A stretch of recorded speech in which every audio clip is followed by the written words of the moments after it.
Nesse vídeo você vai entender de uma vez por todas como funciona o setup 1, 2, 3. Esse aqui é o setup ideal para você que gosta de ficar caçando topo e fundo por aí, hein? Fique esperto. 1, 2, 3 é um setup objetivo, mas se você conseguir colocar uma pitada de subjetividade e uma boa leitura de contexto, pode ajudar muito a maximizar os resultados do sistema. Eu vou te ensinar aqui como identificar os sinais, como traçar os alvos e onde colocar o stop de um modo bem eficiente. Eu já te convido para se inscrever aqui no canal, deixa o like e ativa o sininho porque eu estou sempre postando conteúdos e setups sobre análise técnica, tudo para te ajudar aqui na sua caminhada. Tamo junto! Eu vou procurar deixar as coisas bem grandes aqui na tela para ajudar você aí que assiste pelo celular. Salve, salve, galera do celular, tamo junto. Quando você ouve falar no 1, 2, 3, eu imagino que logo venha na sua cabeça ou o Stormer ou o Mark Crisp. Mas pouca gente sabe que na verdade esse setup foi descrito pelo William Dunnigan. Inclusive eu vou deixar um livro que esse setup está descrito aqui na descrição para você, caso você tenha interesse em adquirir ele. A maneira de enxergar esse setup por cada um desses traders é um pouco diferente uma da outra, mas a ideia principal é a mesma.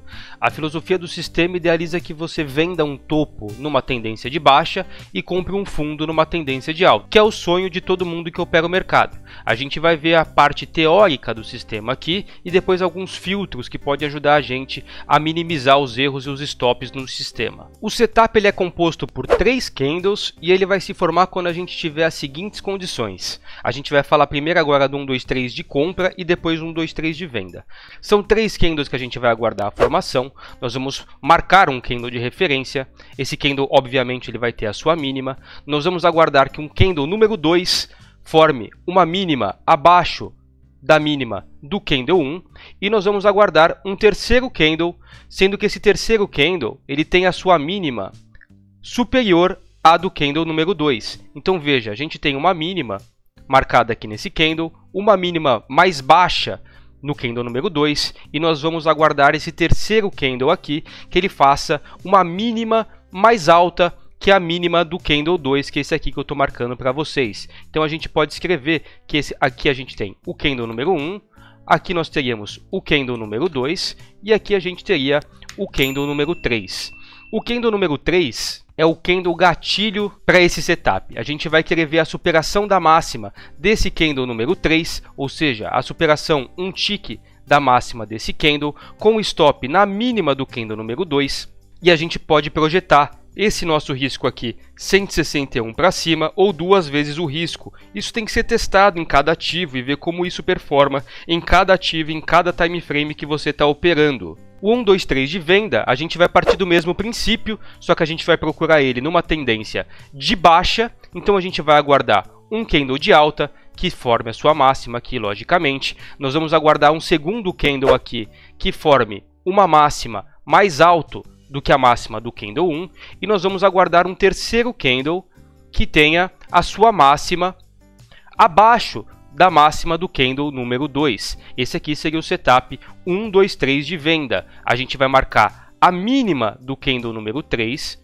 com stop na máxima do candle número 2 e a gente vai projetar esse risco aqui 100% para baixo, 161 para baixo, 2 vezes para baixo. Isso precisa ser testado em cada ativo, em cada time frame que você está operando. Um detalhe que eu reparei é que a maioria dos traders desconsideram o fechamento do terceiro candle. E eu vou mostrar aqui para vocês agora como isso pode fazer toda a diferença. Se a gente tiver aqui, por exemplo, esse setup quase armado aqui no 1, 2, 3 de compra. Concorda que se eu tiver um candle aqui vermelho, dessa forma aqui, a gente tem uma máxima acima da do candle 2, então teoricamente eu tenho aqui configurado o 1, 2, 3 de compra. Mas como a gente tem esse fechamento abaixo da do candle número 2, eu entendo que isso daqui prejudica muito o setup. Então eu gosto de procurar esse 1, 2, 3 quando o fechamento do candle número 3 ele fica também acima do fechamento do candle número 2. Então se a gente tiver um cenário aqui dessa forma, fica muito mais legal do que a gente tiver, por exemplo, um candle fechando aqui abaixo do fechamento número 2. Esse cenário aqui é muito mais legal que um cenário, por exemplo, nesse sentido. Porém, não é legal também que o fechamento desse candle vai muito além e, por exemplo, chegue na máxima do candle número 1, que começou o setup. Essa barra número 3, ela não pode ser muito grande, porque ela vai comer boa parte do movimento que você já estava esperando pegar. pegar. Então a gente tem que pegar um contexto, a gente tem que ter uma noção, entender quanto que o ativo anda, qual a volatilidade que o ativo costuma trabalhar, para ver se faz sentido entrar talvez numa barra que o candle 3 seja tão grande aqui, por exemplo, como nesse exemplo que eu estou usando. O mesmo pode ocorrer no caso de um setup de venda. Se a gente tiver aqui uma tendência de alta, a gente tem aqui então um candle marcando uma máxima, a gente tem aqui mais um candle aqui com uma máxima superior a essa, e agora se a gente tiver um terceiro candle aqui com uma mínima menor que essa daqui, alguma coisa aqui nesse sentido, não é interessante, porque veja, é um candle que está subindo, a gente está com candles fechando com fechamentos mais altos. Então, embora a gente tenha aqui sim o setup 1, 2, 3 de venda armado nessa situação, porque a gente teve um topo se formando aqui nessa região, a gente tem aqui os fechamentos cada vez mais altos. Então eu gosto de misturar um pouco a teoria do Mark Crisp, do Dunnigan, até mesmo com o que o Stormer passa pra gente. Eu acho que se a gente conseguir fazer uma leitura do contexto e entender o candle número 3, entender a importância do candle número 3, a gente começa a utilizar esse setup de uma forma um pouco mais eficiente. Agora a gente já rabiscou um pouco e já viu essa parte teórica, vamos aqui para o gráfico. E eu coloquei aqui uma média móvel simples de 20 períodos. E esse aqui é um primeiro filtro que a gente pode utilizar. No caso, se a gente tiver a média móvel subindo, a gente pode procurar apenas por 1, 2, 3 de compra. Então veja, a gente já começa aqui identificando, nesse ponto aqui, a gente tem uma mínima mais baixa, mínima mais alta. Então a gente tem aqui nesse caso, na superação da máxima desse candle aqui, nós temos a formação de 1, 2, 3 de compra. Notem como esse candle número 3, ele tem o fechamento acima do fechamento do candle número 2 e a amplitude dele não vai muito além do candle número 1, o que deixa o setup muito atraente.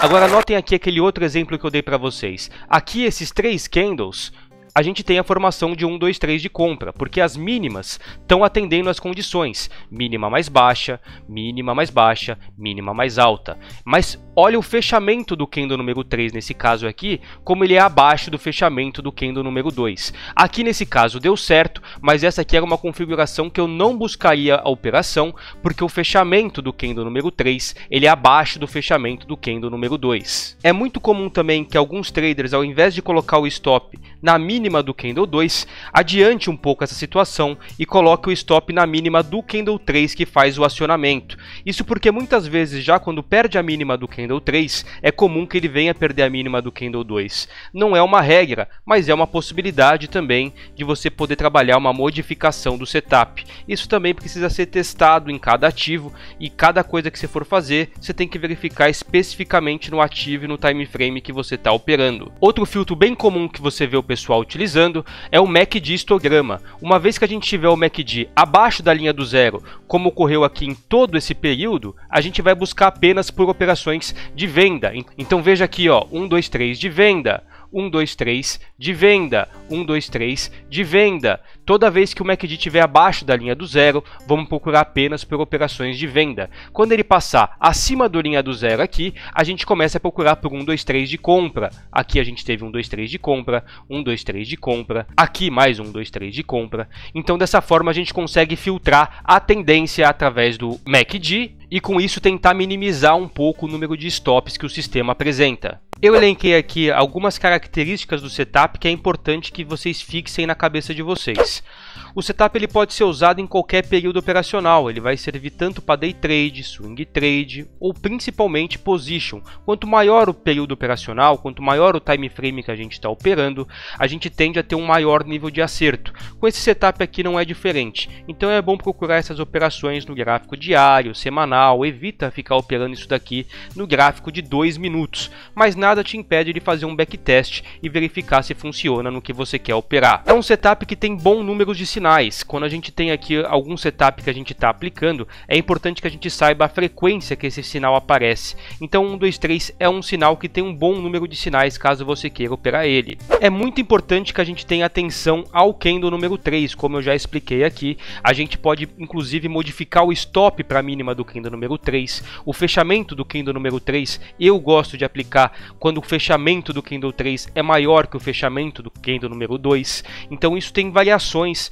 no candle número 3 que eu acho muito importante você ficar atento. O candle número 3 é o candle chave para esse setup. Como a ideia do setup aqui é trabalhar um fundo numa tendência de alta ou um topo numa tendência de baixa, não vai ficar usando isso fora do contexto. Você deve usar isso a favor da tendência do filtro que você está utilizando, seja ela uma média móvel, seja o MACD ou qualquer outro indicador que você utilize sempre a favor da tendência. E a ideia de utilizar os filtros é muito importante, principalmente para quem está no começo. Ajuda a gente a identificar os melhores contextos, os melhores cenários, para não ficar entrando numa roubada em qualquer momento. Eu tenho aqui no canal mais um vídeo muito legal sobre um setup de volatilidade que você pode utilizar em Day Trade, que é o Trap e o Gap Trap. Eu vou deixar aqui para você assistir agora. Deixa o like aqui no vídeo se você curtiu, compartilha se você puder. Eu desejo muita saúde para você e para sua família. Obrigado por acompanhar meu conteúdo. Até o próximo vídeo e tchau!